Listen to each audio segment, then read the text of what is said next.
would like to clarify something right quick before I get started with this book.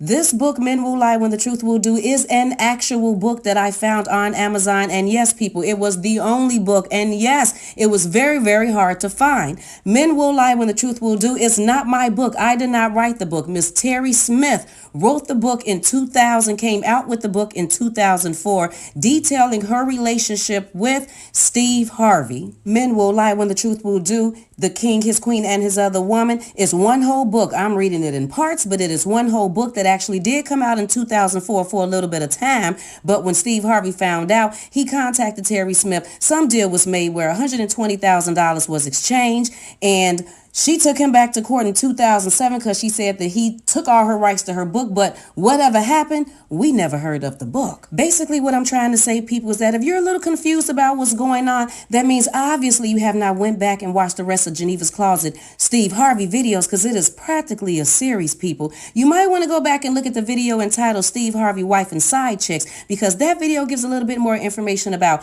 TERRI Smith, Steve Harvey, their relationship, and what actually happened in court. But now we are about to get into the fourth and final reading of Men Will Lie When the Truth Will Do, The King, His Queen, and His Other Woman. So, check this out.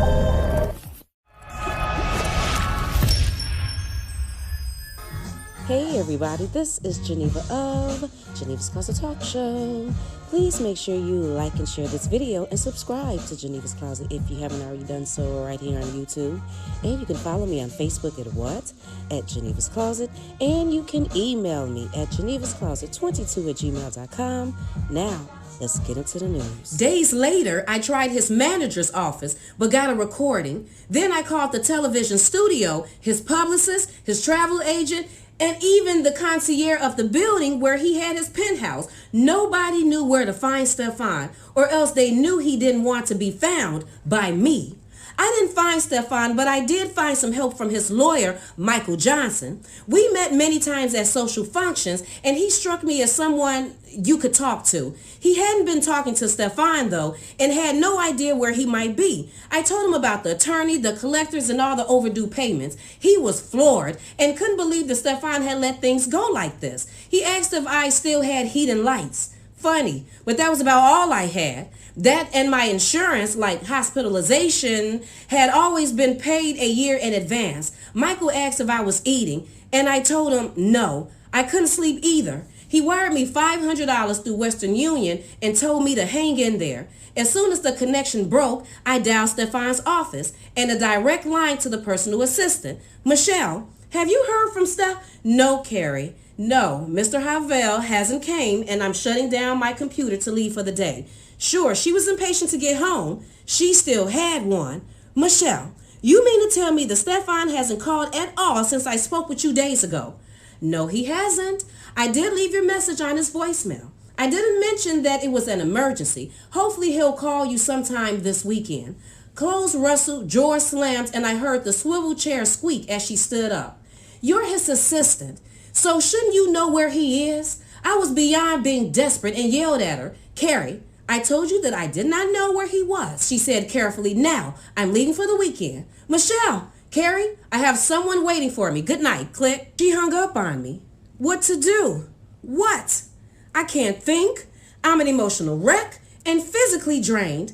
I want to work out, but I can't go back to the gym. There's a Western Union in the drugstore at the strip mall around the corner. I can pick up the wire funds from there. I'll walk up to the store. Yes. That should help clear my mind, or at least give me some peace from the phone ringing. Stefan never would go to the gym, but he knows how important it is to me. It's my favorite way to pamper myself, so he encouraged me to go.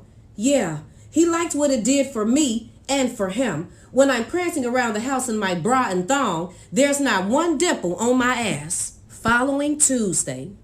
Miss Strong? Hello? Miss Strong? Yes. I cringed when I heard the attorney's voice on the phone. Hello, Miss Strong? I can barely hear you. This is Leonard Greenberg again. We spoke on Monday a week ago, and I informed you that the close of business Friday this week is the deadline for bringing the mortgage payments up to date on 443 Rye-Crest Ridge Place. Do you think you're going to have your payment in before the end of business Friday? I don't know. What was that, Miss Strong? I didn't hear you. I said I don't know. I raised my voice and didn't much care if he liked it or not. Miss Strong, I don't know isn't quite what we hoped to hear. Did you try asking any of your family members or friends if they can help? Friends like whom? I snorted. Miss Strong, I'm sure I can't answer that question for you. You've been staying in the house for months now without anyone honoring the loan commitment. As much as I would like to stay in my home for free, it's impossible. Someone has to pay the bills, right? Now, I know Mr. Harvell was staying there with you at one time, and the mortgage is in his name. Have you tried calling him? I skipped straight over the stupid question about calling Stefan and challenged the not very discreet reference to us both living in the house. What do you mean he stayed here with me at one time? He still lives here. We are here together. He hasn't been here much this month because he's on the road traveling. Miss Strong, please. You must understand I wasn't implying that the two of you weren't together, but this is his debt and you should consult him. This is a very serious matter which leads to eviction. Our clients don't like to see people put out of their homes. We just want to resolve the back payments. Please feel free to give me a call if there's anything I can assist you with, Miss Strong. There's another call on my hold that I need to take. Thank you. And he hung up on me again. If I had to call a man for help that I knew would piss Stefan the hell off, then I was willing to do just that to survive. Linwood, how can I ask him for money after I did what I did to him? By the second year of my relationship with Stefan, the communication between Linwood and I had slowed down and eventually stopped. He did call once to check on me a couple of years later after he heard about Stefan's marriage. When he called, I could tell he'd been drinking. Linwood was drunk enough that he blurted out things he never had the nerve to say sober. I had hurt him twice, and he was no longer willing to put his heart out there anymore. The first time I had gotten engaged and married another man while I was seeing him. The second time I had been involved with Stefan. He rambled on about me choosing Stefan, making love to him, and then when he marries another woman, I stayed with him. When he finally ran out of ways to say how hurt he was, he and I agreed it was best that he no longer called. I knew Stefan didn't like him at all. When asked to tell the story of how we met, Stefan would tell things as if he'd seen them, not as they were. He would say that Carrie came to the comedy club with another man that she just called a friend. Linwood's last words before hanging up had been that I was his baby doll, and he would always love me. Well, it's that love and our friendship that I'm banking on. I have to do something. Once I call asking to borrow money, he's going to know something is up. Linwood used to follow Stefan. Linwood used to follow Stefan's career. I'll just say that something is going on with my mother and she needs some financial help. Lord, forgive me. I know he wouldn't refuse to help my mother, and I don't want him to worry about me. I'm ashamed of myself, even as I pick up the phone. Well, hello, Linwood. It's Carrie. Carrie? Yes. Wow, you must have been reading my mind. How are you doing, baby doll? Just to hear his voice made my heart start beating fast. I fought back tears and got ready to start lying. I'm fine. Are you sure? I can barely hear you. I'm okay, but my hand is twisted in the phone cord and my eyes are swimming. How is your mother? I haven't called her since Christmas a couple of years ago. I hope she's not disappointed in me. His voice was warm, sincere, and like a fuzzy blanket I love to wrap myself in to hide from the world. Who could ever be disappointed in you, Linwood? How are you doing these days? Sweetheart, I'm doing great, he bubbled. That's my Linwood, always the optimist and seeing the best in everything. Business is good. My parents are healthy, and I just got engaged. Engaged? A breath caught in my throat. Yes, baby, engaged. I've been seeing this woman at my church for a couple of years now. We sit on the same church committees, but I've known her for at least 5 years. Linwood, I'm happy for you. My voice began to quiver. I really am. What's wrong? I can hear there's something not right with you, Carrie. As sweet as ever, he was still concerned about me after all that had happened. The tears began to roll down my face. I just couldn't hold them back any longer. I'm okay, really. I'm just happy to hear that you found your angel on earth. I can't think of anyone who deserves happiness more than you. Baby, I just wanted to find happiness like you have. Oh, Linwood, if you only knew. After our last conversation, it took some time for me to come to terms with the fact that you love Stefan. You stuck with him even after he got married, and that finally made me realize that you two really do love one another. It took a lot of courage to move all the way out to the West Coast to be with him. And look, you two are still together. That's wonderful. His career is going quite well too, according to what I've read. See what hard work can do for you? He got to his own HBO special, a television show, and now a movie that's coming out. Each paean of praise that Linwood heaped on Stefan was another twist of the knife in my heart. Unaware of what he was doing, Linwood prattled on happily. Can you believe it was just 10 years ago that we saw him in a little club that held less than 500 people, and now he fills a coliseum? Wow, this must be a high life for you, and I can't think of a woman more gorgeous or more deserving of it than you, Carrie. Carrie, are you crying? Just a little. What's wrong? It wasn't his fault. It really wasn't. I pulled tissues from my pocket and mopped my face. Nothing. I'm just happy to talk to you. Have you set a date yet? Not yet, but sometime within the next 6 months. Is it okay if I send you an invitation? Yes, that's great. I'll need an address for you. I can write that down now if you'll give it to me. He was so bright and eager. How could I spoil the mood? It's 443 Rye-Crest Ridge Place, Beverly Hills, California, and the zip code is... As I was giving him the address, it dawned on me that I wasn't certain how long I would be living there. Linwood, why don't you just send the invitation to my mother's house? That way she will know the date and I can stay with her when I'm in town.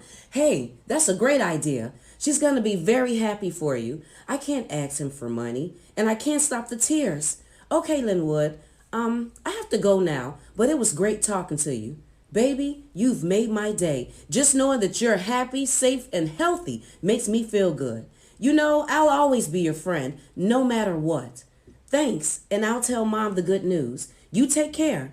You take care, too. I love you. Oh, please, it's the phone again. Hello? Hi, Mom. Hi, honey. Your mother thought that she would call her favorite daughter and see how she is doing. I could hear the smile in her voice, like sunshine breaking through clouds. I'm fine. How come I haven't heard from you lately? I've been trying to handle something important. I swallowed. Important, right?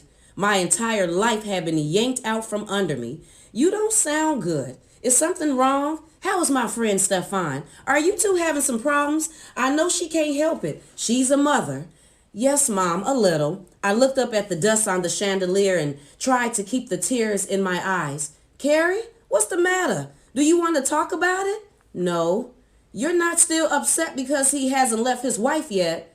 No, that's not it. Carrie, he's a good man and he loves you. He takes good care of you. Try to be just a little bit more patient with him. Listen to your mother. Good men like Stefan are hard to find, baby. You don't have to work. He got you a house, a nice home in California to live in. Mom, I have to go, I choked out. He'd even managed to fool my mother all these years, and she was nobody's fool. Oh, now, see, you don't want to listen to your mother. I loved her. I appreciated her concern, but I didn't need to hear how grateful I should be to someone who left me stranded with nowhere and nobody to turn to. I have to go. What's wrong with you? There's a lot of women out there working hard every day and then have to come home only to work more. And your mother is one of them. How you like that? She bursted out laughing. Mother, I said that I have to go.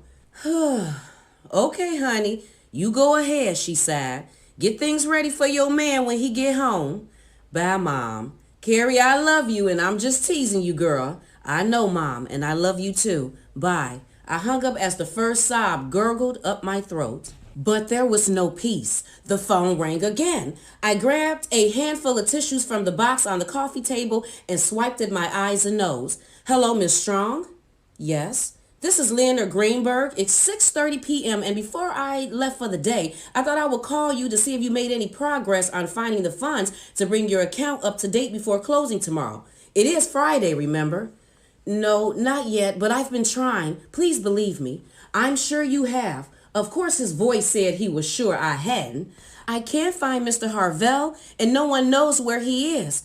I coughed to cover another sob. Well, We can give you a little bit more time. Miss Strong, we see this a lot here at the firm where young, naive women fall in love with these celebrities and they are promised the world. Most of them move here with big dreams in hopes of making it in the modeling or acting business. Then they meet some ruthless director or actor that promised them big parts and puts them up in a house that no one in their family history has ever set foot in before. Then the celebrity goes out and finds another victim and they are stuck here in this godforsaken city. It's sad. It really is. I'll tell you what I'll do. You have until Monday morning, 10 a.m. After that, we are going to have to call in the loan on Tuesday. If the lender gets a buyer for the property, the buyer files the rights to take ownership at the courthouse. Once that's done, if someone is living on the property, an eviction takes place within 7 to 10 days after the sale. Maybe over the weekend you can come up with something. Please try, under the circumstances, to have a good weekend. Thank you, Mr. Greenberg. Goodbye. Once he hung up civilly instead of cutting me off. Where's the phone book? I remember Brenda telling me about these boutiques, retail shops, where celebrities go to sell their clothes for cash. She says sometimes they get thousands. Maybe I can sell some of my designer handbags, clothes, and shoes. The guest room closet is filled with dresses that still have the price tags hanging on them. The ones that I did wear, I only wore once for Stefan. Looking good from head to toe is what he's all about, and it was important to him that I look the same.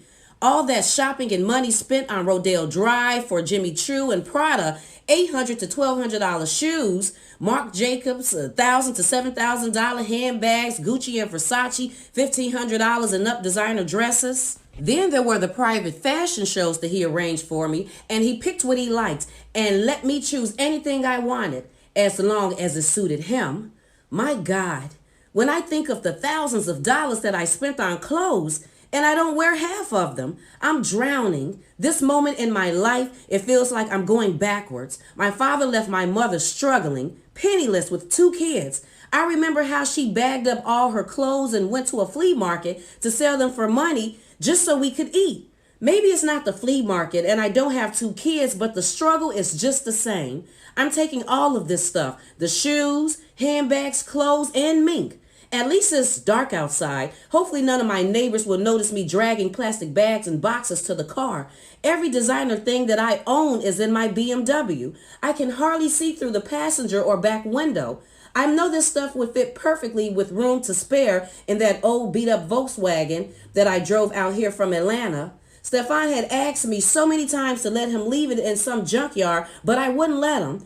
That old car holds memories of our beginning. I was driving it when we first met, and I used to take him to gigs in the South. I had agreed that it was a bit of a neighborhood eyesore, so I moved it around the back in the 1-car garage. I kept it anyway and drove the 745 Beamer that he bought me, the one that was now months behind in payments. It took a decade of giving myself to him unconditionally whenever and however he wanted, to fill up these closets in less than 2 hours to empty them. When I look around at the open doors and empty spaces, then out in my car, I wonder if that's all 10 years of my life was worth. Under boutiques in the yellow pages of the phone book, I found a list of resale stores in the valley. That's where I'll start. Somewhere on Ventura Boulevard early tomorrow morning, September 30th, the last Friday. The nightmare is real. I dreamed that it was all a dream, but when I opened my eyes, I could see that it's not. My hands are shaky, so before I get dressed, I'll see if I can get a couple of eggs down and a glass of water for breakfast. I'm glad that I put those bags and boxes in the car last night instead of this morning. Brenda said that celebrities come into the store hauling bags of clothes and shoes to sell. While dressed in thousands of dollars worth of clothes, they stand at the counter in designer duds that scream money when that's what they're there to get. I'm not really up for acting today, but if that's what it takes to get the most for my things, I'm going to look my best. My hands are shaking because I haven't eaten in 3 days. It's never taken an hour for me to put on makeup in my life. My mother says that eyes are the windows of your soul. She believes eyes tell the story of someone's joy and happiness, as well as their pain and sorrow. These dark circles underneath mine pretty much speak for themselves. Even 3 layers of foundation and powder can't hide my sadness. At least eye drops can rid up the network of red lines. If it weren't for the fact that I need to eat something to give me the strength to get through this, I wouldn't be forcing down these eggs. Okay, no Dolce & Gabbana suit is complete without a Fred, Leighton, whatever, 4-carat diamond ring. In a decade, this ring is the only piece of shit jewelry that he's ever given me. I read once that the stone in his wife's engagement ring was twice the size of this one. Stupid me for not seeing the times that he was an obvious asshole.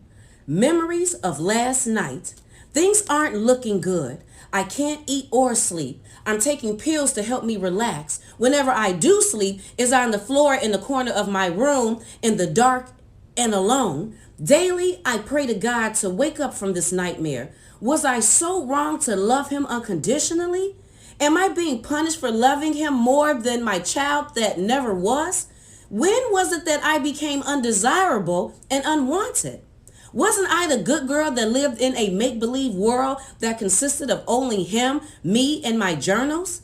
This home is his castle, where he can find peace and pleasure. It's okay if he doesn't want his castle anymore. It's not okay that he's just tossed me aside like a used condom wrapper. I served my purpose.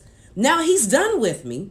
My real pain is the last night that we made love, or I made love and he had sex. He promised to come back and never did. I know he broke promises all the time, but he always provided for me, and I provided for him whenever he wanted me. Why won't he help me now? My sister works in sales. Before she leaves the house, she gets on her knees and prays every day. She says that she sells more whenever she prays. Today, I'm going to pray before I leave the house for my day to go well. Dear God, please let this day go well for me and help me to sell enough to get all the money that I need to pay these bills. Thank you and amen. Oh yes, God, will you let Stefan know that I still love him and that I'm sorry for whatever it was that I did to make him leave? Amen again. Lipstick?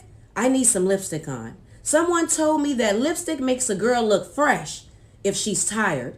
My hands have stopped shaking, so I'm ready to go. There's my keys, and I might as well take the liner bag out of the wastebasket. When I opened the front door, some papers that were wedged in behind the knob fell to the ground. I picked them up and shoved them into the plastic bag. Outside it was clear and bright. After locking my front door, I tossed the trash in a can under a window on the side of the house. When I turned around towards the driveway, I noticed that my car wasn't there.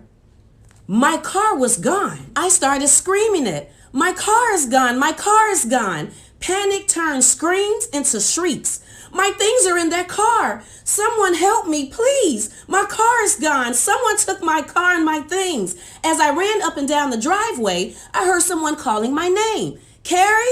Carrie. Hello, Carrie? It was my neighbor, Rita Morgan, an elderly woman that lives in the next house over. I heard that she and her husband are the only one of only 3 original homeowners left in this neighborhood. She never visits, never speaks. The only time she comes out of her house is to watch her old blind dog poop in the morning, sometimes in the afternoon and at night. I crossed their well-manicured lawn to get to her. She must know where my car is. I hiccuped and took several deep breaths as I hurried over. Hello, Carrie. My name is Rita Morgan. Her voice quivered with age and disapproval. Yes, Mrs. Morgan. Last night when I came outside to watch Mr. Belvedere do his business, I saw 2 men get out of a truck. They were in one of those trucks that pick up cars when they get stuck. Do you mean that they had a tow truck? Yes, that's what they had. One man opened the door of your car while the other one put chains under the back end and hoisted your car up in the air. They looked right at me. Her tone said they had some nerve. I knew there was something strange about them. How did you know? By the way they looked at me, as if what they were doing wasn't my business. And they both had big guns and holsters on their hips. One of them put something inside your door. What was it? I clasped and reclasped my hands. Get to the point. I have to go find my things. She shrugged. I don't know. It looked like paper. Is everything all right over there with you and your husband? What? Yes. Why do you ask? That was how little contact we had over the years. All she had to do was pick up a paper or a tabloid to know that I wasn't his wife. Oh, no reason, except this is a quiet neighborhood and We've never had things like this happen before. Really? Well, thank you, Mrs. Morgan. I trudged back through my neighbor's yard to my own, suddenly remembering the papers that had fallen out when I opened the door. I tossed them in a trash can with the other paper recyclables from the house. Adrenaline made my heart race. Without thinking, I backhandled the lid off the trash can. It bounced on the pavement, then wobbled on its rim to the hedge, finally lodging in some bushes. I reached down and grabbed the bag, shaking it open. It wasn't until I drew out the papers that I saw the blood. There was blood everywhere on the papers and around the trash can. The back of my hand was bleeding from a cut that I must have got when my hand hit the lid. Even though it was spotted with darker blood, I could see repo stamped across the top in red letters. It was right there, printed on pieces of white and pink paper from the collection agency. There were more papers that had fallen out on the ground. When I grabbed the bag, I bent over, snatched at them, and stood up again. I must have moved too fast because I was dizzy. Papers? Just junk? I reached out to drop them back in the can when I saw the words West District of Beverly Hills Courthouse in print. This was the notice of sale dated August 31st, just like the attorney told me. But what was it doing back here? I didn't remember throwing this away. We don't use a lot of paper, and sometimes it took months to fill this can with stuff from the recycle pickup. How? Who? I've never seen this before. Let me see. I was home that day except for going to the gym, and that was the day that Stefan came home surprisingly early. Oh my God. Stefan? He knew. Stefan had known all along. No. Damn, why is this happening to me? Why? I didn't even realize I was screaming. I could only hear the words repeating themselves louder and louder in my head. I watched the sky and earth swing crazily to become one, then to come closer. My legs folded, and I collapsed onto the driveway, the notice papers clenched in my bleeding hand. I woke up in a cold hospital room, disoriented and not knowing where I was or whose bed I was in. Everything was so white. Had I died and this was heaven? Could I be the only one here? While my mind grappled with how I had gotten here, a nurse walked into the room. She saw me watching her and came over to the side of my bed smiling. Welcome back to the world. Can you tell me your name? Carrie? My name is Carrie Strong, I said. Where am I? You're in Los Angeles Memorial Hospital, and you've been here for 2 days, she explained, all the while tucking in my sheets, taking my pulse and frowning. I stared at the bed and the IV going into my arm, then looked at her bending over me. The name tag said Nurse Goodall. But why was I here? And why was she here? I clutched the sheets to my chest and cowered back against the pillows. She touched my arm gently. It's okay. My name is Albertine, and I'm your nurse. You came in here Friday, 2 days ago. You have been in and out of consciousness. Do you remember what happened? No. How did I get here? I understand you passed out in your yard. One of your neighbors heard you scream and saw you fall. They ran over, found you on the ground, and called the ambulance. Someone from the hospital admissions office is going to stop by. They have those pesky papers for you to sign your life over to them. She laughed. Still in a daze from all that was going on, I just smiled. Has anyone been to see me? I asked eagerly. Surely he would come. Her face was sad. No, she said softly. There's no one at all to call. I swallowed a lump in my throat and turned my head away from the pity in her eyes. I was discharged 3 days later after learning I was dehydrated and suffering from malnutrition. When the discharged nurse brought in my personal belongings, the 4-carat diamond ring wasn't among them. She claimed it wasn't even on my finger when I arrived by ambulance. At least I didn't have to pay the hospital bill. I wondered if in the greater scheme of things, I was supposed to be grateful that Stefan had paid my health insurance annually. No one bothered to bring my purse when they sent me to the hospital. Nothing. I wore my stained dress. Nurse Goodall paid my cab fare home. When I arrived at the house, there was a certified letter attached to my door with my neighbor, Mrs. Morgan, had signed for. Oh God.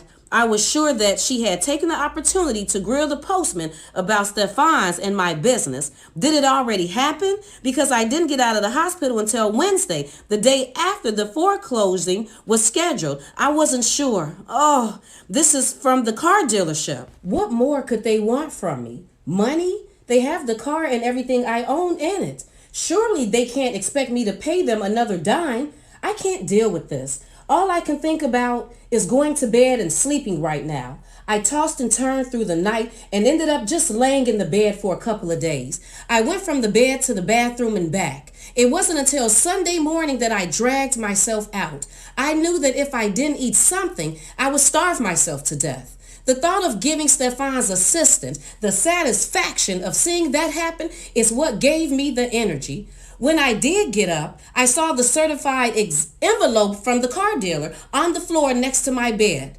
What could they want? I picked it up and ripped the envelope open. Oh my God, this is a notice telling me that I have 5 business days after the date above to retrieve the things that were in the car. If I fail to do so, they will auction them off. I stumbled out of bed to the phone in the living room. Was I too late? This letter came last Saturday when I was in the hospital. Please don't let it be too late. Shit, it says they are closed on Sunday. I'll call them first thing in the morning. Hello, this is Carrie Strong. Yes, what can I help you with? My car was repossessed and I received a notice from your company that says I have 5 days to retrieve my personal belongings from the car. I've been sick, so I didn't open the envelope until yesterday. When I read it, I would have called then, but it says that your office is closed on Sundays, so I had to wait until today to call. Well, everyone deserves a day off. Okay, give me your last name again, please. Strong. Carrie Strong. What's the date of the notice? It's dated Friday, September 30th. Well, if the notice is dated September 30th and it states that you have 5 days to pick up your belongings, then Friday, October 7th was the deadline. Hold on, Miss Strong. I believe your things were auctioned off Saturday. Yes, that's right. It was Saturday. You waited too long to contact us. I know, but you don't understand. I clutched the receiver with both hands. I've been in the hospital. We hold a monthly auction that dealers and collectors come to. It's open to the public also. And with so many people knowing about it, things don't stay around here long. No, please. Can I tell you what happened? Just let me tell you what happened. You see, I was in the hospital. Why wouldn't she listen? We tried to contact you by phone and we sent you a certified letter. By law, that's all we are required to do. And we got a receipt signed by Rita Morgan at your address. Please, could you check? Miss Strong, there is nothing we can do for you. What isn't auctioned off is donated to Goodwill. Her voice was firm. Maybe she dealt with this every day and it didn't bother her, but I didn't and I was desperate. Is there someone else that I can speak with? You can talk to whoever you want, but they will tell you the same thing I just told you. There is nothing we can do. You see, I was going to sell my things because I'm about to be evicted. I don't have any money. I understand, Miss Strong, but you didn't pay your car note either. I am sorry. Is there anything else that I can help you with? No, thank you. A few hours later on that Monday, I called Attorney Greenberg to get an update because I hadn't a clue if the house was sold last week. Carrie, I hadn't heard from you. I wasn't sure if you were still staying there. Then he said, yes, the property was sold on Tuesday, October 4th.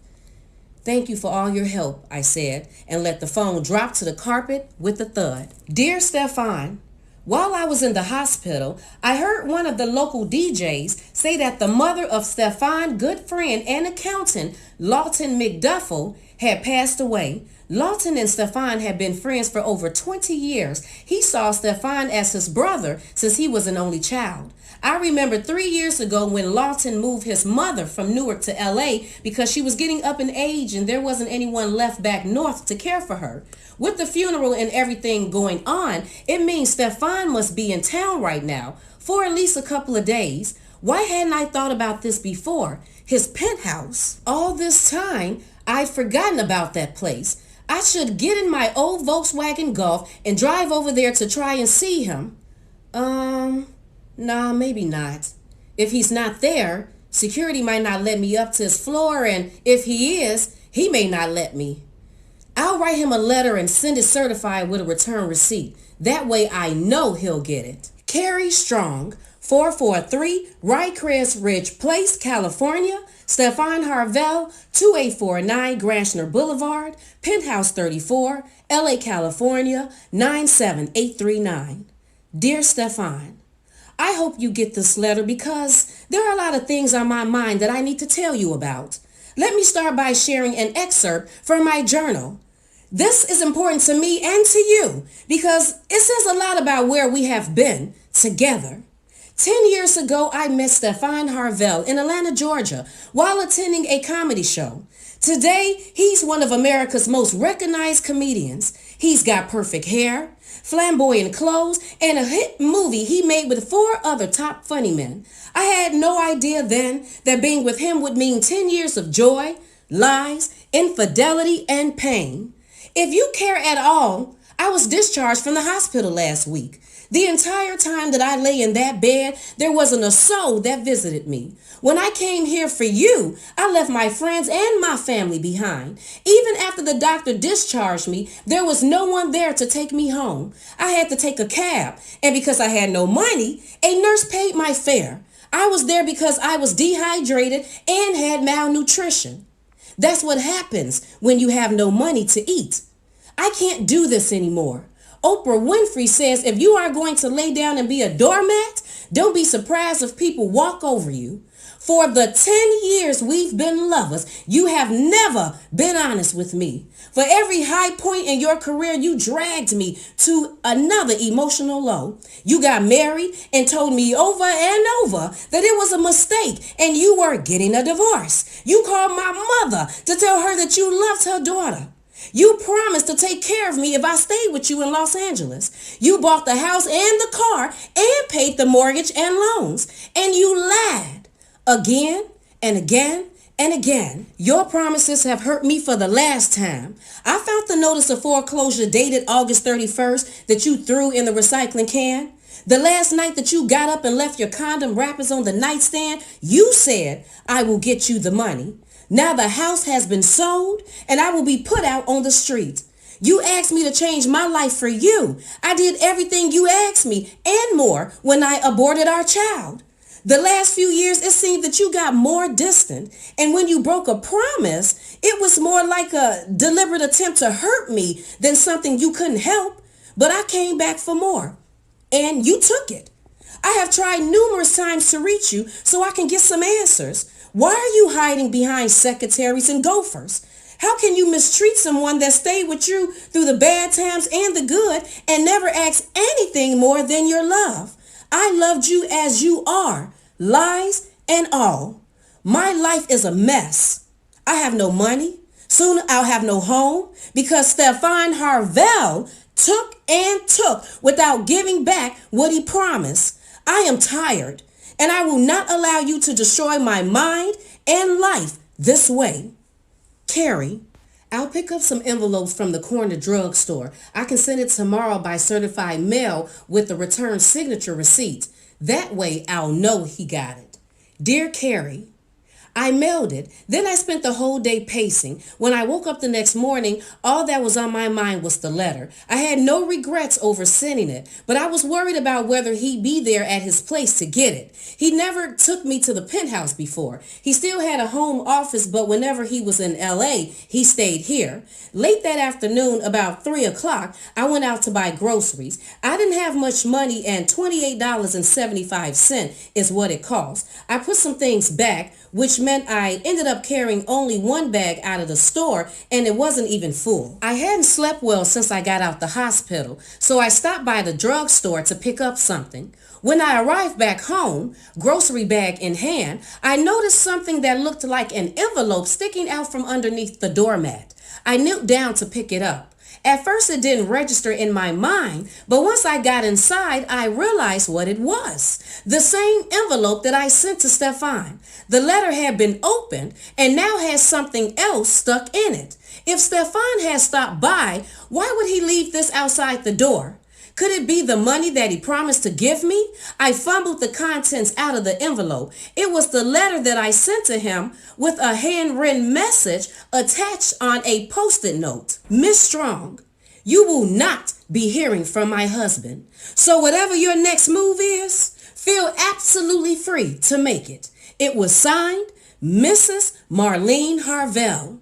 I dropped the letter, and her note separated itself, fluttering to the floor alone. She came to my house. She knows. If she didn't know before, she knows now.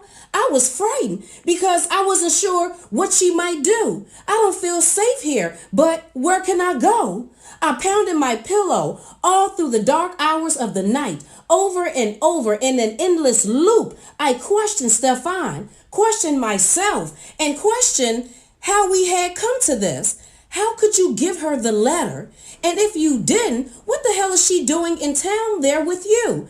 I saw how it worked out now. For your family, friends, and whomever you want to put on a wholesome appearance for. Your wife is good enough to be by your side. Remember when I asked if your wife satisfied you sexually? You said you didn't feel right sharing personal information about her.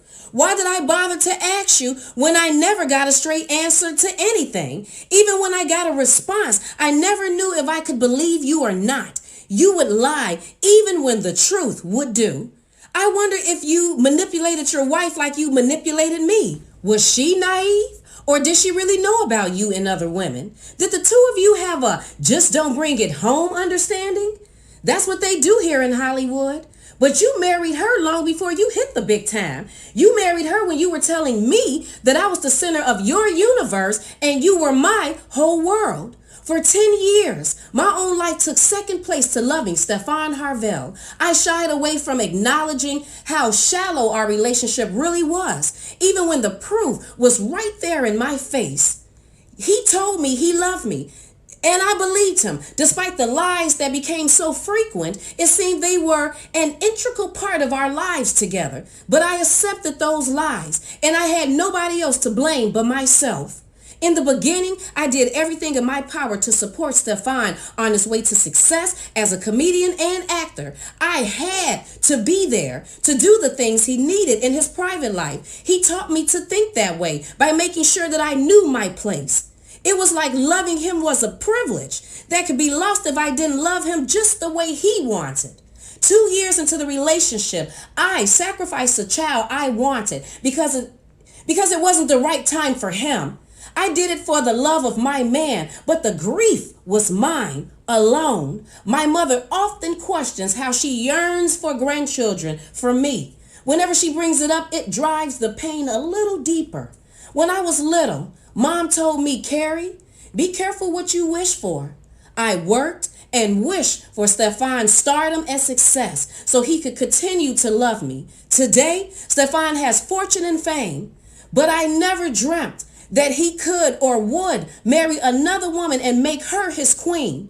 Although he speaks humbly of how he couldn't have made it without his wife's support, it was me who stayed by his side, used, ignored, then abandoned. Doomsday. Have you ever dreamt someone was standing over your bed watching while you slept? I have, but this time it wasn't a dream. I took a deep breath, then I screamed.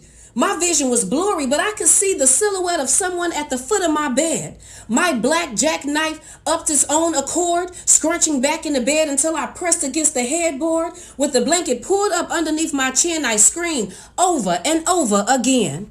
Ma'am, are you Miss Strong? Ma'am, please. We're with the sheriff's department. Still disoriented, I croaked, who? What? How did you get in here? There were so many people, or was it my imagination? Ma'am, first, can you answer the question? Are you Miss Strong? He glanced down at his clipboard. It says that a Miss Strong, a Carrie Strong, lives here. Tears raining down my cheeks. I pressed the blanket closer to catch them. I'm Carrie. Why are you here? Well, ma'am, I'm going to answer that for you in a moment, but first we need to have you calm down. Have you been taking any medication? Are you on anything? Do you need any medical help? I felt like his words were poking, and I wanted it to stop. No, I don't think so, but I did just get out of the hospital. For what, ma'am? Why were you in the hospital? I fainted from a cut on my hand. I fumbled back through the fog of my nightmare, and I was dehydrated and hungry. So you were released? Did the doctor release you? His pen scratched on the clipboard. Why was it so loud? Yes. When were you released, ma'am? 2 or 3 days, maybe a week ago. I really don't remember. 2 or 3 days? Ma'am, which one is it? You've been sleeping since you got home? No, I don't think so, but I wasn't really sure anymore. I just haven't kept with the days. Let's get those paramedics in to take a look at her. He spoke with the radio receiver that was clipped to his uniform. I'm sorry if we frightened you, he turned back to me, but we've been outside knocking on your doors, both front and back, for about 20 minutes. Then the officers decided to try looking through the windows, and that's when we saw someone in the bed that wasn't moving. With a jerk of his head, he addressed the other two men in the room. Why don't you boys step out and allow the medics to get in here and check her out? No, I'm okay. I know, Miss Strong, but it's just a precaution. Will you tell me first why you are here? I pulled the blanket up around my shoulders and bit the edge of it. In just a second, ma'am. Do you think you're okay to dress yourself? Yes. Well, why don't you do that, and then these guys are going to take a look at you. He shooed the paramedics away from the door and closed it behind him as he left. My hands trembled so bad, I couldn't get my legs through my panties. Forgot a bra. I held pants against the bed and slid into them. The sweater was harder. I got trapped inside, looking for a way out to the neck, and panicked. Still crying and trembling, I opened the bedroom door. When the paramedics were done with me, the officer took me into the kitchen and told me why they were there. Ma'am, we're here to evict you from the property. I broke down right there. I would have hit the floor if he hadn't pushed the chair under me in time. Not today. Not today. This is not happening to me today. I tried to deny it, but there was no way out when a 6-foot sheriff in uniform is standing in front of you holding the papers. Are you sure you have to do it now? Yes, ma'am. This property was foreclosed on the 4th of this month. How did you get inside the house? Well, for an eviction, the court sent the locksmith to change the locks. When we saw you lying on a bed like that, he opened the door for us. A Mr. Stefan Harvell was sent notification by certified mail, so we have to proceed with the eviction. Now, Miss Strong, I'm going to allow you a few minutes to gather some things, whatever you can carry in your hands, because I can't give you time to move furniture or things like that. These folks are here to empty out this house, and then I'm going to padlock the door. What about my stuff? The furniture, dishes, my clothes, all these things. Are they going to auction them off? No, ma'am. In most cases, that only happens when it's a federal government tax lien. It's called taking an assessment of assets. But in your case, ma'am, this warrant is only for possession of property. There's someone that I need to call. I promise you, just 2 minutes. Can you ask everyone to wait? I didn't like to beg, but his face and voice were kind. Okay, ma'am. You go ahead and make your call. I wobbled into the living room, the sheriff trailing discreetly behind me. My head echoed the pounding of my heart as I waited for the phone to stop. The number you have reached is no longer a working number. Let me try again. I'm nervous and maybe I got the wrong number by mistake. He nodded and stayed where he was by the door. The number you have reached is no longer a working number. Without thinking, I threw the cordless phone across the room, just missing the sheriff's shoulder. He stepped aside and looked at me expectantly. I don't know why he would do this to me, I screamed. What did I do? He won't even return my calls and tell me what I did wrong. Why? Two of the movers were now standing in the doorway behind the sheriff, as if they didn't want to be the ones to be asked for that answer. They put their heads down and left the room. None of them wanted to get involved, and who would blame them? The sheriff and the rest were there to do their jobs. I heard one of them say, "We can give you 15 minutes to gather a few things." "Thank you," I whispered. It wasn't that the anger was gone. I was just too tired to fight anymore, and they weren't the ones responsible for this anyhow. A last bitter look back. I didn't know that night would be our last time together, but you did. After making love over and over again, you got up out of our bed and never returned. I will never forget those few hours. You weren't extremely gentle or pleasing. That's not why they were memorable. It's because that was the last time that you lied to me.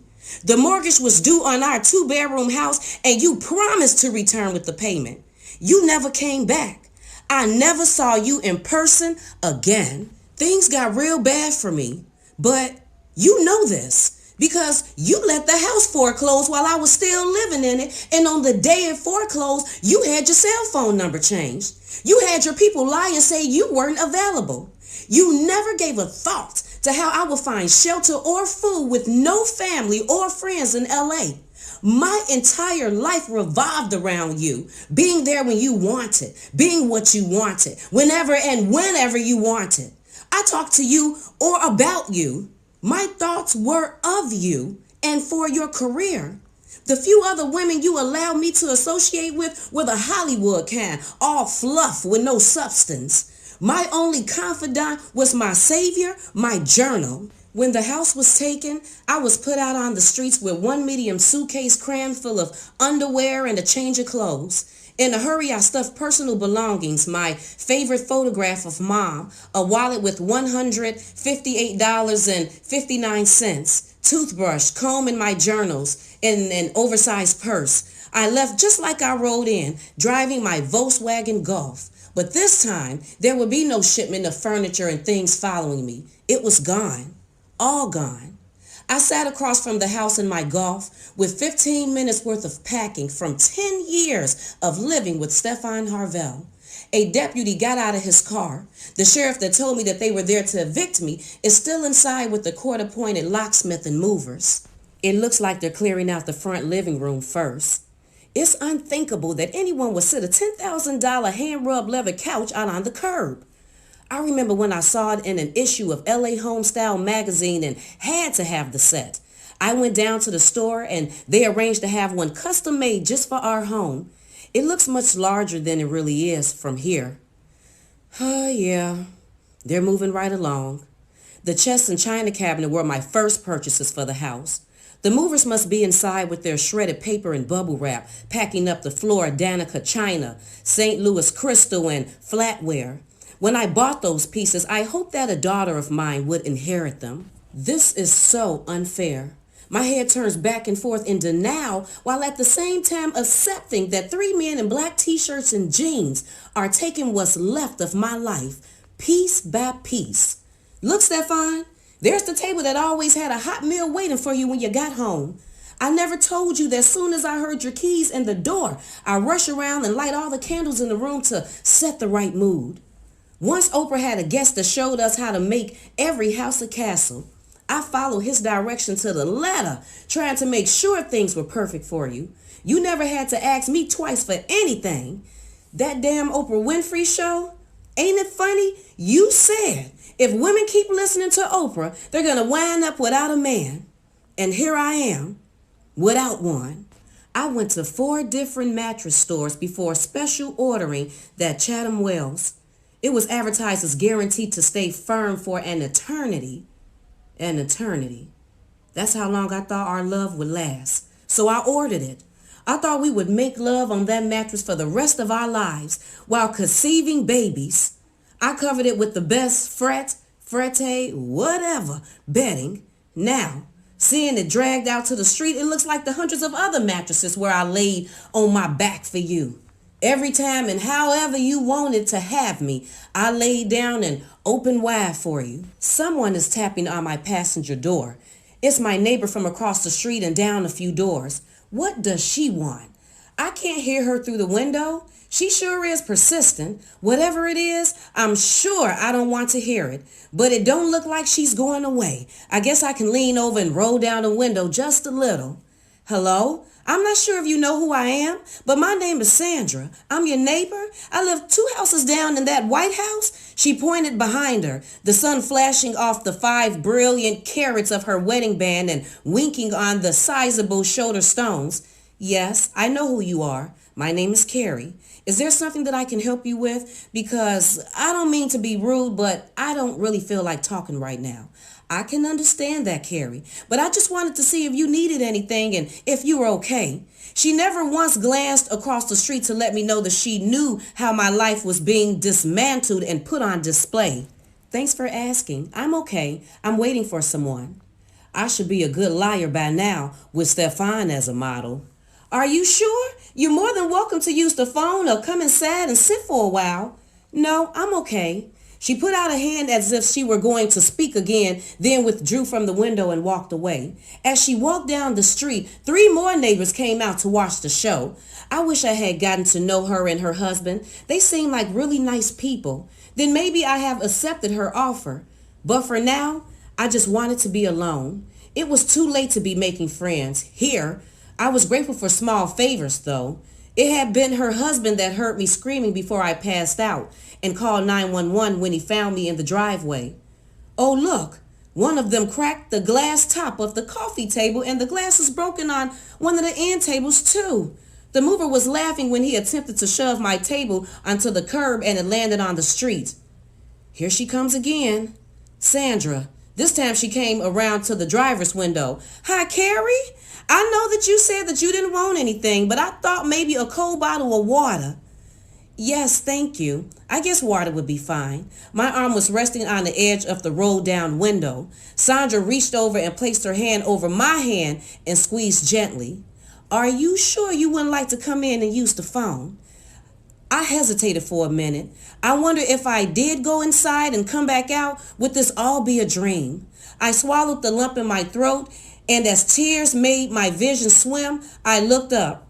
No, I'm fine, but thank you. I'm not sure exactly how long after Sandra brought me some water, they all came out of the house together. By the way, the sun had gone down in the sky. It must have been 3 or 4 hours. I lost track of time, somehow. The sheriff and locksmith are standing at the door discussing something and writing on their clipboards. The 3 movers got into one car. The truck had already left. Suddenly, the sheriff slams the door, puts a key in the lock, and turns it. After he finished posting a bright orange sticker on the front door, they lingered on the front lawn for another 10 minutes, I guess, and then got in their cars and drove off, leaving the remnants of my life spilling out of the boxes at the curb. What? I must have dozed off again. Damn, it's hard to stretch in the Volkswagen. What do you say, Mickey? I tapped at my watch. It's the morning after. Sitting behind the wheel all night hurts. My back is numb in the middle and I have to pee. I can't believe that I've stayed here in this car all night, but it's not like I had any place to go. I can't get a room at a Hotel Bel Air with only $158 and some change. I wonder if Sandra and her husband are up at 6:30 in the morning. Right now, I would really like to clean my face, brush my teeth, and change my undergarments. I can't believe how last night some of my neighbors from down the street and a few blocks over stopped and went through my things. Nobody cared if I was sitting in my car across the street. They got out of their cars and scavenged through the boxes while I was watching them. Some of them picked out a few items, then got in their cars and drove off. This one couple returned with a small truck and struggled to get the mattress on the back. There's Mrs. Morgan with her dog, standing outside with her back to me. I'd asked her if I can come in and use the bathroom, but she hasn't even acknowledged that I'm out here. She wouldn't help anyway, because she probably thinks I've lowered the tone of her precious neighborhood. There's a few things left out on the curb that I could use, but I don't have a truck. And even if I did, I don't have a home to take them to. I have to find a bathroom now or I'm going to pee on myself. The Volkswagen started right up and I pulled out into the street. As I drove off, I looked in the rearview mirror. Mrs. Morgan was studiously looking the other way. There, a Jack in the Box. I'll just stop and use the bathroom to wash up. I hadn't eaten anything since yesterday and I was starving. So I ordered some hash browns, a cup of water, and sat down to write in my journal. Then I drove around LA. Every once in a while I'd park. I had to. There wasn't much gas in the tank. It was late that day when I realized I had left my cell phone in the bathroom. So I went back, hoping that someone had turned it in to one of the Jack in the Box waiters. I went directly to the cashier. Pardon me, did anyone turn in a cell phone today that was left in the ladies' bathroom? Nah, the girl shook her head, shoving the pencil back in the mass of the tight black curls over her ears. No one gave us anything. Are you sure that you left it in the bathroom? Yes. Nothing's been turned in since I've been here, and I'm pulling a 12-hour shift. She chewed on the fingernail and frowned, then grabbed the pencil back out of the bird's nest of hair, and holding an order pad in her hand, she said, "Write your name and number on here, if you like, and I'll give it to the shift manager. If someone brings it back, they'll call you." I told her I'd drop back in and check later. There wasn't a number to give her because I didn't have any place for her to call me. I couldn't call my own phone number and beg them to bring it back because the battery was dead. I didn't have any place to charge it. My days are pretty much the same now. I walk around near the shops, sometimes just circling the block, or to avoid the heat outside, and for a change, I stop at the Beverly Hills Library on Lapeer. It's cool, quiet, and the librarian who works in the reading room seems to be really nice. She's a middle-aged Caucasian woman in her late 40s or early 50s who isn't what you call attractive or sexy, but looks well kept for her age. She never says anything, but sometimes I find her watching me with a look that questions what I'm really doing there. While in the library, I read or write daily installments in my journal. I found peace in the quiet atmosphere of the library and release in putting my thoughts down on paper.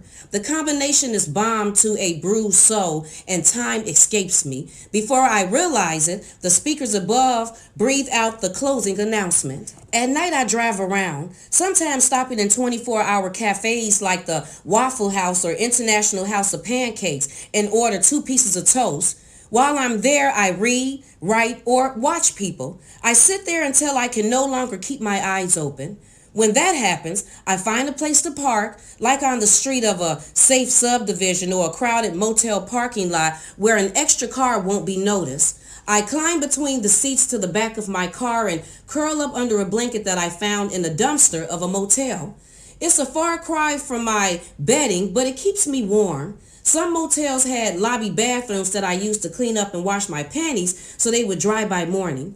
There's no such thing for me as a good night's sleep. So I lay there, praying for the morning light, alone and nowhere to go. Money is getting low. I only have $93.62 left, and with the gas prices in LA, this won't last past a week. Guess it's a good thing that I don't need to eat every day. My mother used to tell me that God bends the back to the burden, but I must be walking hunched over by now. It's been 2 weeks, and I don't think I can take another day being homeless. I'm out here in Los Angeles alone, without family or any real friends. I don't want my mother to find out Stefan had me put out on the streets. When someone calls and tell her that my body was found raped or cut up, it would kill her. I should have called her before this.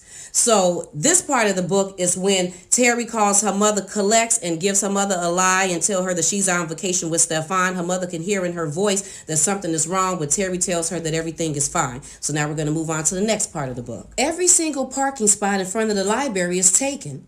I'll have to circle the block and see if I can find something within walking distance.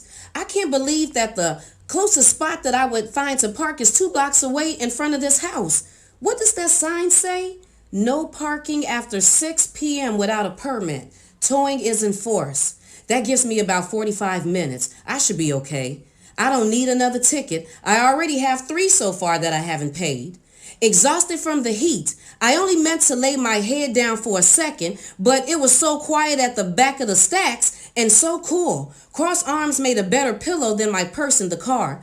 I was startled awake by the librarian tapping on my shoulder. I had fallen asleep. Confused, I look around at her hand still on my shoulder. She said, "I'm sorry, but the library is closed now." Not quite coherent yet, I glanced toward the desk and noticed that we were the only 2 left in the room. Quickly, I gathered my things, reading materials and journals. "Are you a writer?" she asked curiously.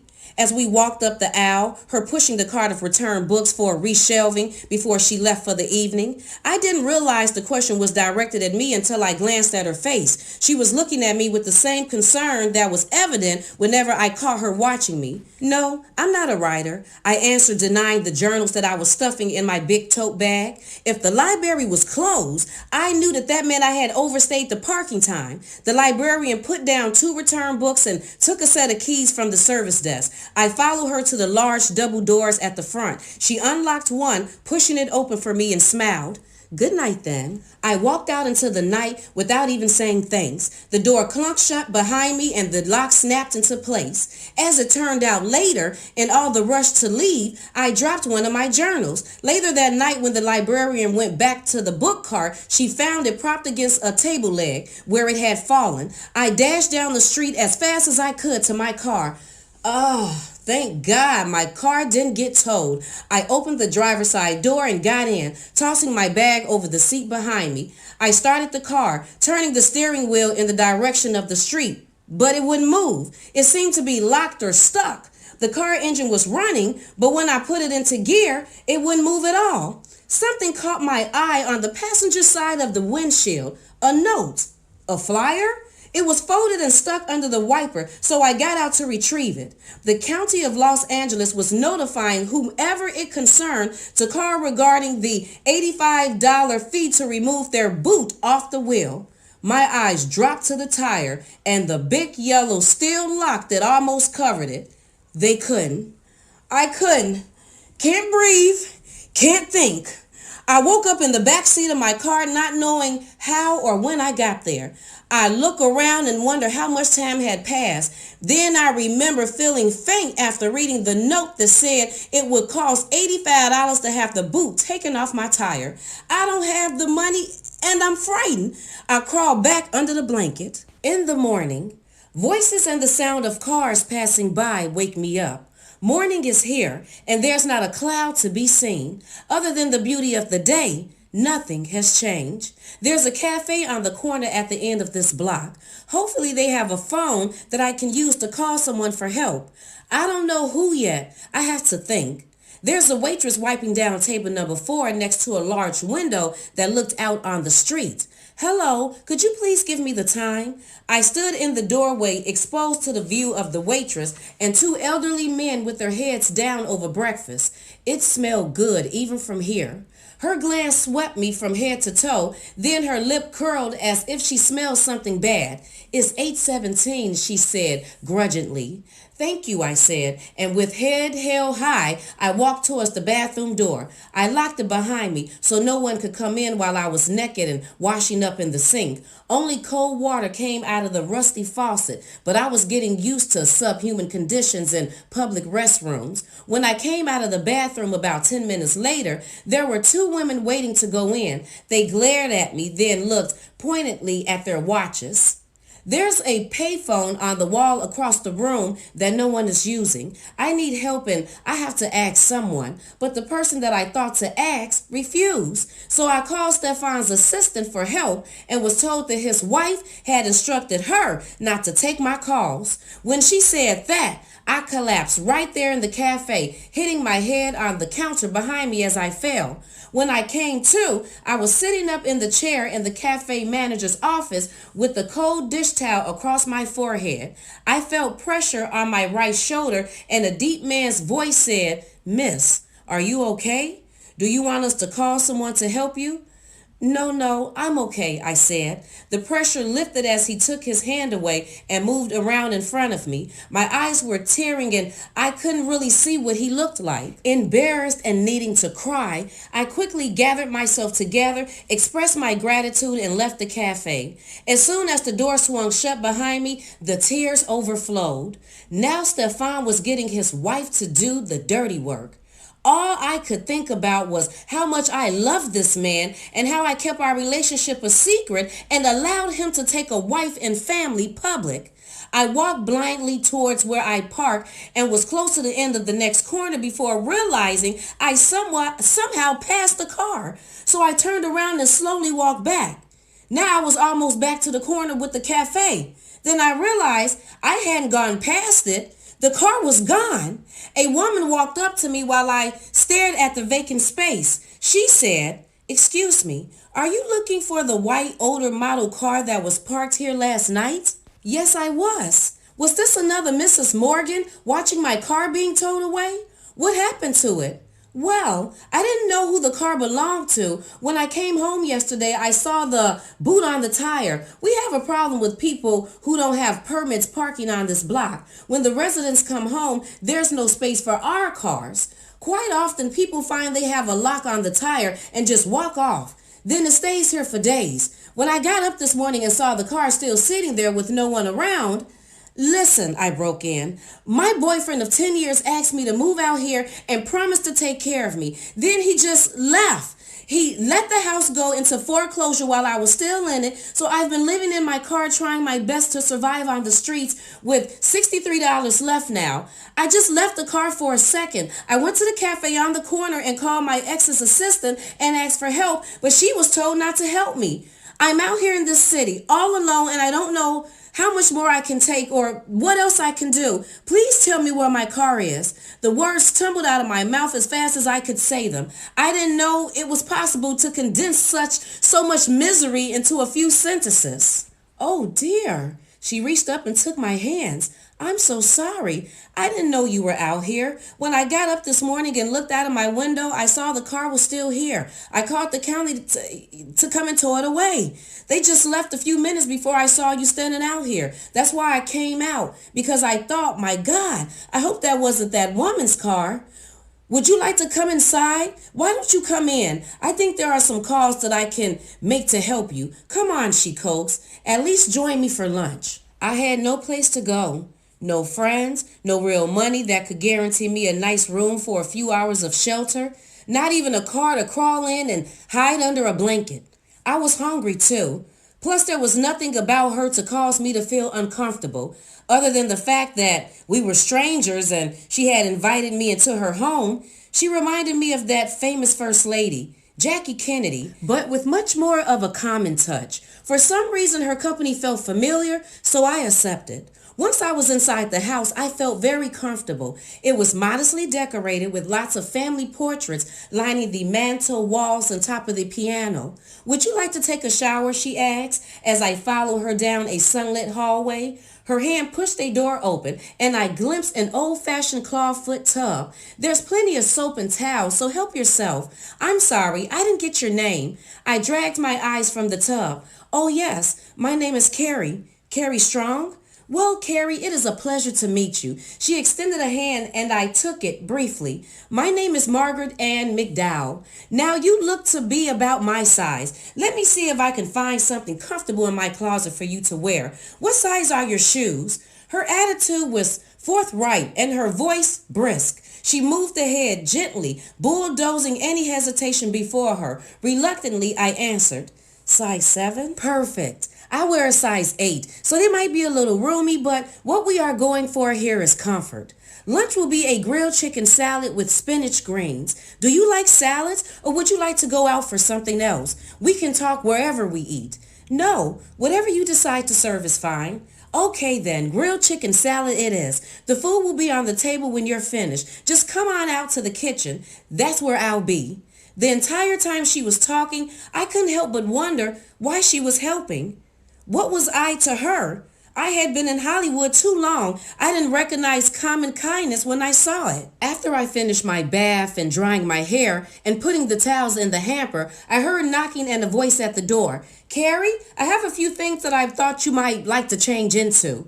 I moved the chair, then cracked the door slowly and opened it just enough to fit the clothes through. Thank you very much, I said, and closed the door. I moved the chair, then cracked the door slowly and opened it just enough to fit the clothes through. Thank you very much, I said, and closed the door. The linen pants were a little long, but fit okay with the cuffs turned up. The dark green on them went well with the soft knit pullover embroidered with tiny flowers. It looked like a spring garden. The clothes were a little loose, but I felt fresh and clean. I rolled my smelly clothes into a ball and left them on the hamper, then went looking for the kitchen. We sat down to a beautiful large lettuce salad with bottled sparkling water to drink. The rolls in the basket were a rich golden brown and obviously right out of the oven. It was hard to keep my mouth from watering as I buttered one. Listen, Carrie, I hope you don't mind, but while you were in the shower, I took the liberty of calling a women's shelter that my church runs. Now, it's not the type you think, she hurried on, as as I stopped eating to stare at her. They have divorced mothers, wives, and women that have stories of abandonment similar to yours. They teach technical, science, computer, and business courses and offer a place to live. There's room and board until you complete training to help you support yourself for the future. They also assist you with finding a job, and once you are financially independent, they assist you with finding a place to live. I know staying at a shelter sounds scary at first, but trust me, it's nice, and I don't think sleeping in your car is safe. Margaret smiled. I feel really bad about what I did, calling them to pick up your car. Will you let me do this for you? Someone would help me after all. Someone cared. My composure wobbled a little, but was good with a good meal and clean clothes. I replied, yes, thank you, but I don't have much money. Everything has been taken care of. I'm an officer of the board of directors for the shelter. After we eat, I'll take you there. I was at the shelter for almost a week before I wrote anything in my journal. I guess Margaret felt so guilty for having my car towed that she paid for the fee. She also paid my outstanding tickets and had the car delivered to me at the shelter. I felt renewed and went digging through my bag so I can start writing again. There was one journal missing. I searched the whole inside of the car, but I just couldn't find it. Disappointed, I counted it as a loss.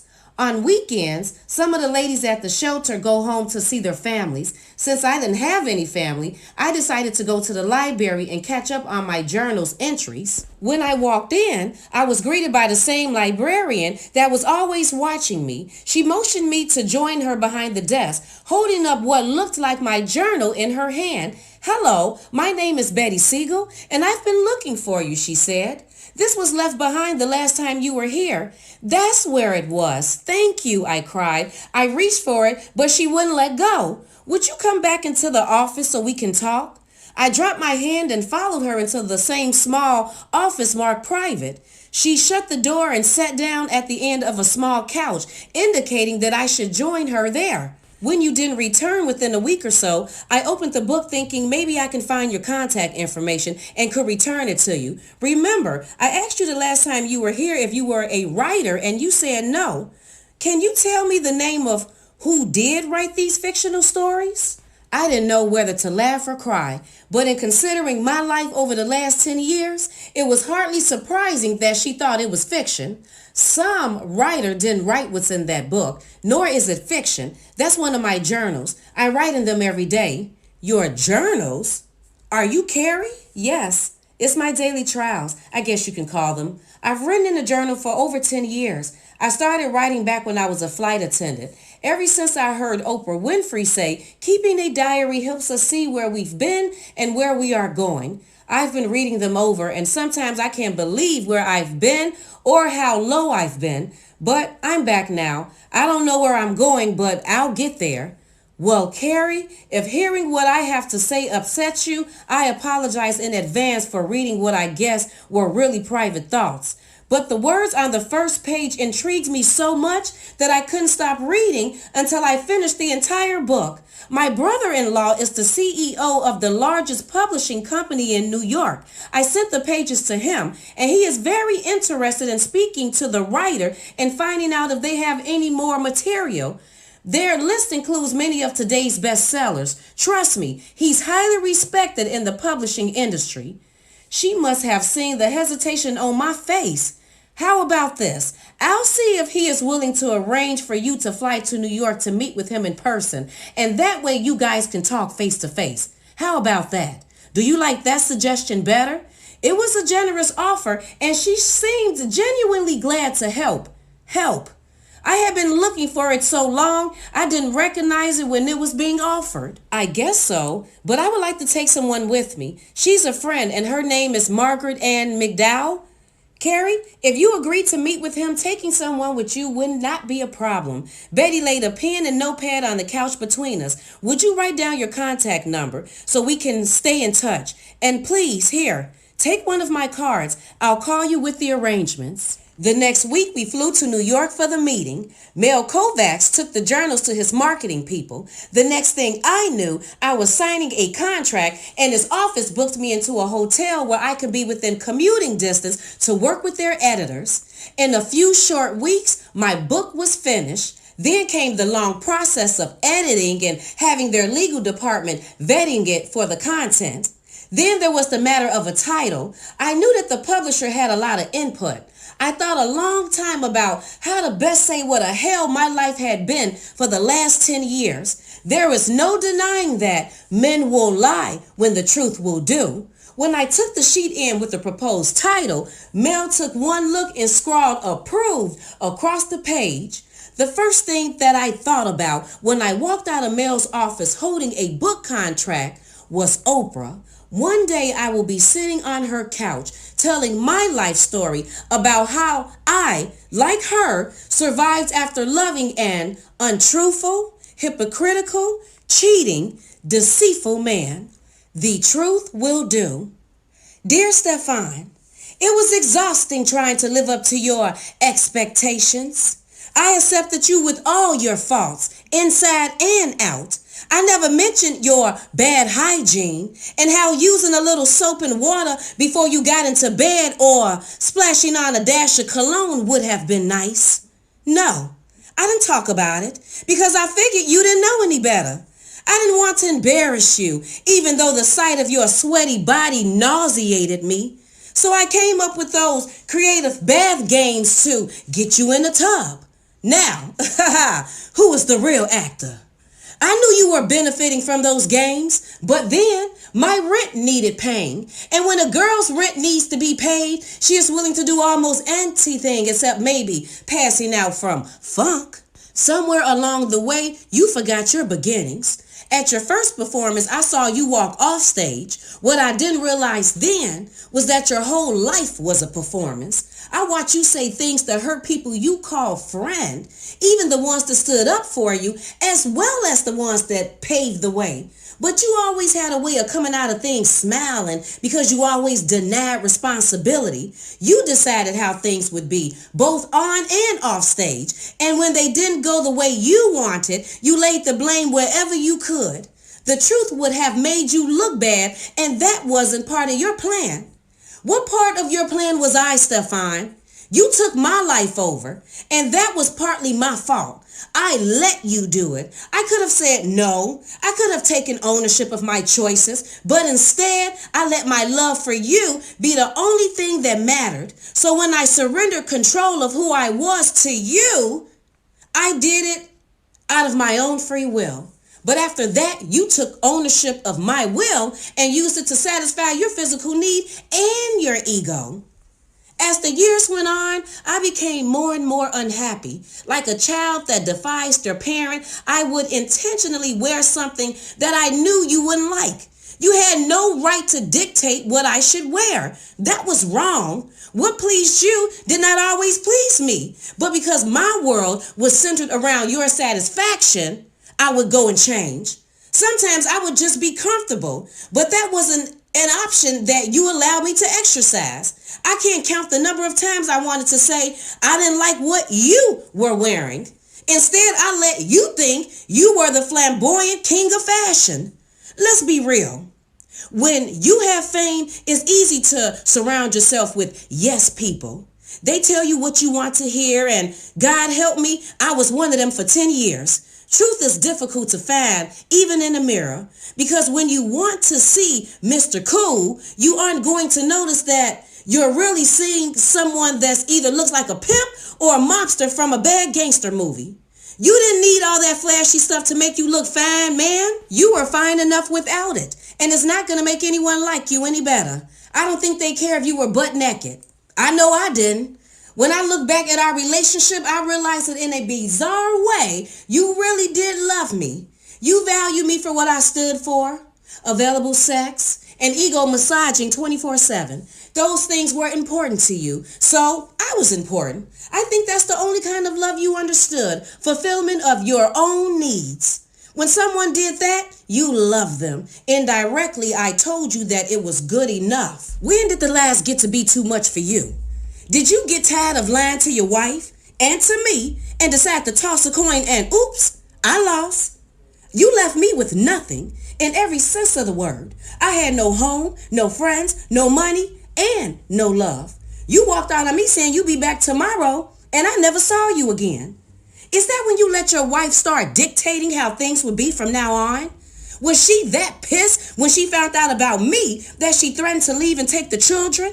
I must say, you put on a pretty good front. All those stories in the tabloids about your business savvy and all the investments you made. You're still making out like you're the king, only now you're lying to yourself. I made an investment too. 10 years of my life. Only my stock crashed and was wiped out. How about your wife, Stefan? She's really something, isn't she? The woman finds out that you've had a piece on the side, not to mention the other bits of fluff that followed you from the stage to the hotel rooms. And she's still there beside you, smiling sweetly at everyone in the line at the supermarket checkouts. I tip my hat to her. I really do. She chose to stay with you the same way I did. For love? Hard to say. But she's in charge of every decision she makes about her life because she knows you for the liar you are.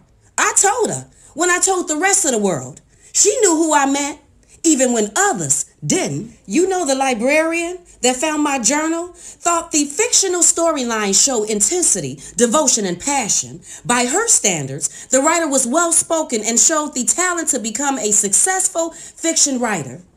But what she didn't know then was that fiction was reality, and that reality had been my nightmare for 10 long years. Dear Journal, 2005. This will be my last entry. I'm whole again, and I don't need you for survival anymore. Our time together was filled with sadness and sorrow, but there was joy and gladness too. I wanted to be happy with the situation I had placed myself in, so I was. We had a 10-year relationship during which your wife didn't know about me until I sent the letter, but it was already over. I didn't know you had a wife until you married her. It was harder to keep her a secret with your public profile than it was to hide me, the good little girl who made sure she kept her head down and her mouth shut. Now that I'm free of pain and humiliation, I can almost pity her. You know, those candid shots in ladies' magazines and the entertainment weeklies.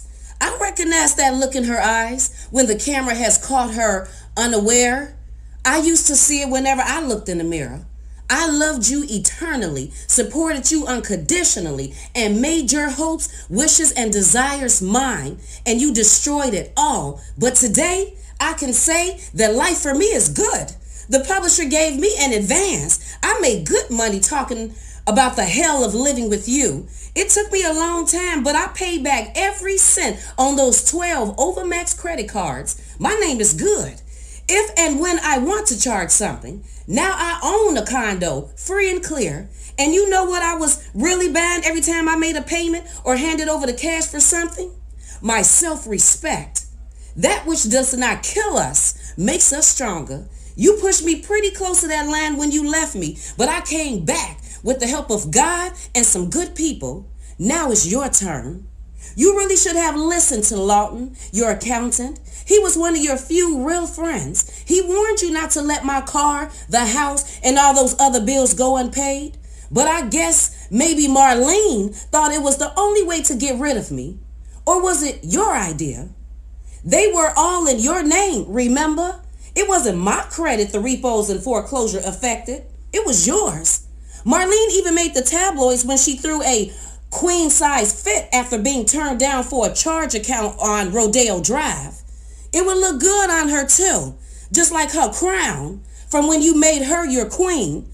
It's gotten kind of tarnished, hasn't it? I heard about the charity appeal that canceled your contract to host their broadcast. Did they find out that when you said you'll be pleased to host it for the joy of helping others, that you really meant you'll be pleased to help yourself to some good publicity? Or were they some of the people who have started looking at you sideways and wondering since my book came out? And let's not forget about the little story on Entertainment Tonight about the rift between you and your co-star. And by your own words, friend, the report said that she suspected you had her cut down to a smaller part. What amazed me most when I came to my senses was how you never acknowledged being wrong about anything. We all have the ability to deceive ourselves into thinking someone else is at fault. But most of us don't because we have something called a conscience. It was so much a part of your character that I don't even think you realized you were doing it most of the time. And when you did, you lied to cover your own butt. I don't dwell on those 10 years and everything I lost anymore. I'm reaping the fruits of what hard work has brought me. The road to your success was filled with up, downs, and memories, all of which I kept in a journal, every last word, thought, and deed. Now, I am Carrie Strong, author of a nonfiction New York Times bestseller, Men Will Lie When the Truth Will Do. It's funny how life can change. Who would have thought your line, which brought me to the lowest point in my life, would also be the rocket that shot me up to the highest? I'm sitting in a limo, writing this on my way to a world premiere of my movie, Men Will Lie. Oh, and Stefan, don't worry. The studio had its scriptwriter give your character a different name. They have very good lawyers, but you wouldn't dare sue, would you? Because it's all true, and I have the proof. It's what they call a polite fiction, changing the name, but we know who you are, don't we? Closing words to live by. Nothing in life is original. Every day is a repeat of something that has already happened to someone else. The difference is how they and you go through it. Today is a good day. The sad thing about the past is that some of our friends are not here with us in the present. The best thing about a new year is the celebration of new. The good thing about yesterdays is the worry about them as tomorrow's is gone. The greatest thing about today is right now. Never wait on tomorrows. They never come. I pray that you have good DIC, discipline of intimacy and communication in your life. Be blessed. Now that I have read this book 2 times, all I can say is, really, Steve? Really? And you threw Mary in jail how many times? Not 1 time, but 2 times. And not because Mary was, trying to bust out the car windows, because she was over there at the property making a disturbance, yelling and screaming outside in the front. Not because she had tried to drive her car through the security gate. Not because of that, but because she was coming out in the news trying to tell people about her marriage and how he was cheating on her and didn't give her everything that she was supposed to get in her marriage and was totally played in the end, just like TERRI Smith. And then you had the nerve to throw the woman in jail not 1 time but 2 times, then snatch her son from her, and you had been cheating on her the entire time? I mean, when you met Mary, you was with TERRI. When you married Mary, you was with TERRI. When you had a baby by Mary, you was with TERRI. The entire time you was with TERRI. And then based on what TERRI said, not only was you with her, but you was cheating on Mary with some other women. Look, and personally, I believe that right now, if you would have asked me back in the day, I would have said that he just loved him some Marjorie. But right now, I think he cheating on Marjorie too. Like, maybe back in the day, she was the light-skinned, pretty woman with the beautiful eyes. But at this point, you ain't nothing but the old woman with the bags and just spending up all this money. Like, that's all she is at this time. I think he's sitting up there messing around with other people. Threw the woman in jail 2 times. Ain't that something? And snatched her son away. And you ain't nothing but a cheater. Then had the audacity, people, to come out with books and 2 movies trying to tell us about some relationships. Man, if you don't go sit down somewhere and don't try to do damage control, because I had heard that now you out trying to tell people how you bought your mama and stuff a house. Well, I heard that your mama was trying to get in contact with you before she passed away, and you didn't even come around when she passed away in the hospital. So don't do that. Don't do that. No wonder Mary done came out and she got so much that she wanted to say, because pieces to the puzzle is finally getting filled in. Nevertheless, people, thank you so much for tuning in into all 4 book readings of Men Will Lie When the Truth Will Do, The King, His Queen, and His Other Woman. Stay tuned for the book discussion, our interview with Mary Harvey. Is she even coming here? I don't know. Stay tuned. Please like and share this video and subscribe to Genevas Closet if you haven't already done so right here on YouTube. And you can follow me on Facebook at Genevas Closet. And you can email me at genevascloset22@gmail.com. You all have a fabulous day, and I will talk to you later. Bye.